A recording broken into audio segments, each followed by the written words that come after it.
مرزا صاحب اور ان کے دعوے محض ایک شخص کا ذاتی اور نجی معاملہ نہ تھے، بلکہ ان کا ایک سیاسی اور بین الاقوامی پس منظر ہے۔ بین الاقوامی سیاست اور خصوصاً نو آبادیاتی نظام کا گہرا شعور ہی ہمیں مرزا صاحب اور ان کی جماعت کے خد و خال کو سمجھنے میں مدد دے سکتا ہے۔ 19ویں صدی میں تاج برطانیہ نے ایشیا اور افریقہ کے بہت سے ممالک پر قبضہ کیا۔ اس نو آبادیاتی نظام کے پروان چڑھنے کا ایک اہم پہلو اس کی متشددانہ یہودی قومیت پسندی کے ساتھ عیارانہ ساز باز تھی۔ وہ یہودی جو ایڈورڈ اول کے دور میں سن 1290 میں انگلستان سے نکالے گئے تھے، وہ اب کرامول کے دور میں جوک در جوک واپس آ رہے تھے۔ 19ویں صدی تک ارض مقدس میں یہودیوں کی بحالی ایک اہم موضوع سخن بن چکی تھی۔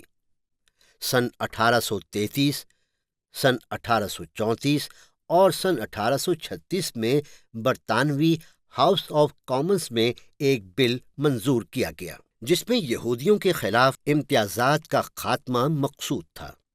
یہ بل ہاؤس آف لارڈز میں مسترد ہو گیا، لیکن ایک ایکٹ منظور کر لیا گیا جس کے تحت یہود کو شیرف یعنی ضلعی منتظم اعلیٰ کا دفتر سنبھال سکنے کا اختیار دیا گیا۔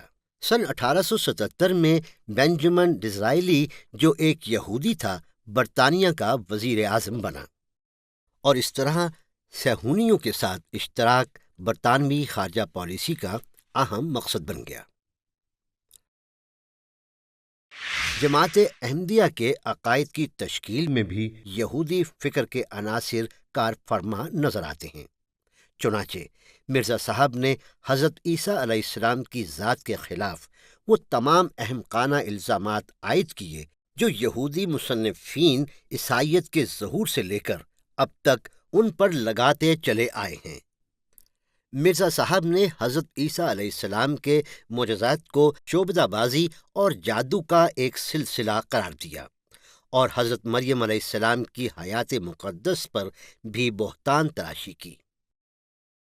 یہی وجہ ہے کہ احمدیت کی ترقی اور ارتقاء میں یہودیوں نے ہمیشہ گہری دلچسپی لی۔ اپنی جماعت کے قیام سے پہلے مرزا صاحب مالی لحاظ سے کمزور تھے۔ وہ اپنی کتابیں شائع کرنے کے لیے عوام الناس سے چندے کی پرزور اپیلیں کیا کرتے تھے۔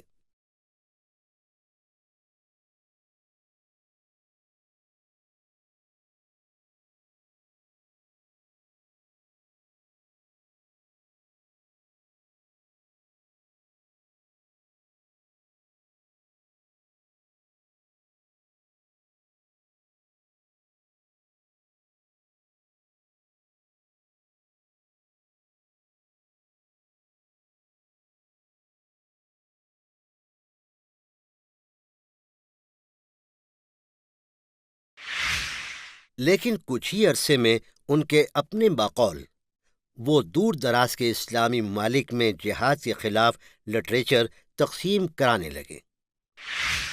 مالی اور انتظامی طور پر اس لٹریچر کی تقسیم آخر کیسے ممکن ہوئی؟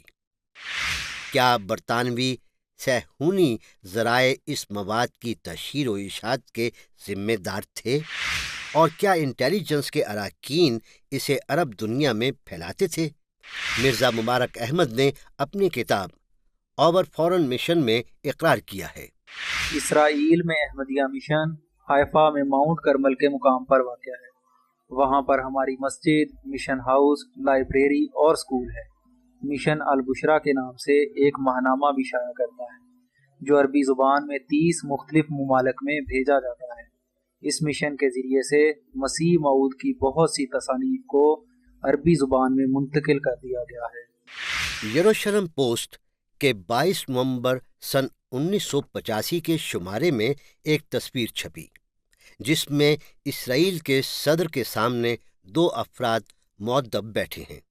ایک کا نام شیخ شریف احمد امینی اور دوسرے کا شیخ محمد حمید ہے۔ شیخ امینی اپنے گروہ کے نئے سربراہ شیخ حمید کا اسرائیل کے صدر سے تعارف کروا رہے ہیں اور احمدیوں کو اسرائیل میں جو آزادیاں حاصل ہیں ان پر اسرائیلی حکومت کا شکریہ ادا کر رہے ہیں۔ یہ بڑی معنی خیز تصویر ہے۔ جن لوگوں کو اسرائیل کی حقیقت معلوم ہے، اس کا اندازہ صرف وہی لوگ لگا سکتے ہیں کہ ایک ایسے گروہ کے ساتھ وہاں کی حکومت کے قریبی اور گہرے تعلقات کا مطلب کیا ہو سکتا ہے، جس کے رخصت ہونے والے سربراہ کو اسرائیل کا صدر ذاتی طور پر الوداع کہے اور آنے والے کا خیر مقدم کرے۔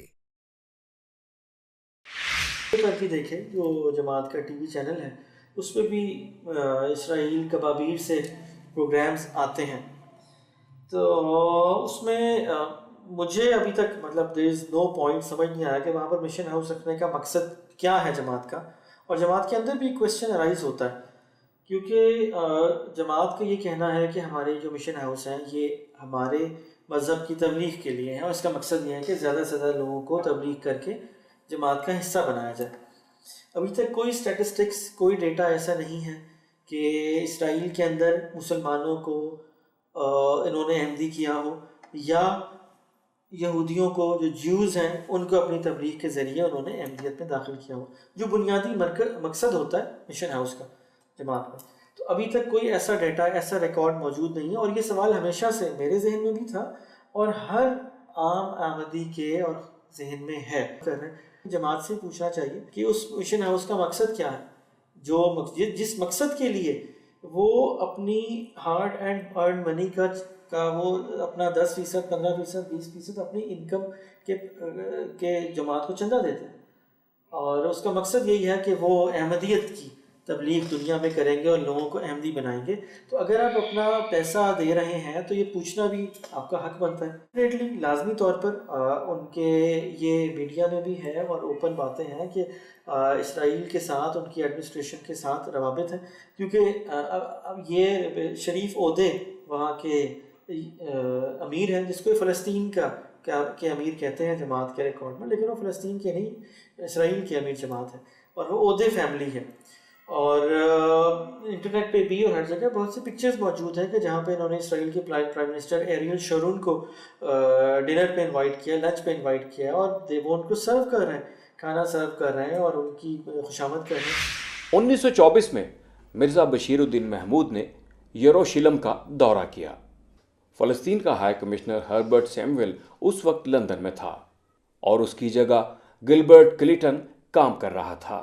یہ ذہن میں رکھنا چاہیے کہ گلبرٹ کلیٹن ایک متعصب صہیونی تھا اور پہلی جنگ عظیم کے زمانے میں قاہرہ میں فوجی خفیہ محکمے کا سربراہ تھا۔ وہ لارنس آف عربیہ کا قریبی ساتھی تھا اور شام میں اتحادیوں کے قبضے کے دوران ایلن بائے کا مشیر بھی رہ چکا تھا۔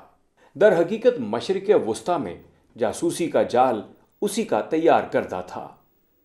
مرزا محمود کے ساتھ اس کی بے تکلف ملاقاتیں ہوئیں۔ یہودی ایجنسی کے سربراہ اور سیاسی محکمہ خارجہ نے ان ملاقاتوں کے نتائج میں گہری دلچسپی ظاہر کی۔ دوسری طرف کلیٹن نے بھی احمدیہ عقائد میں بڑی دلچسپی کا اظہار کیا۔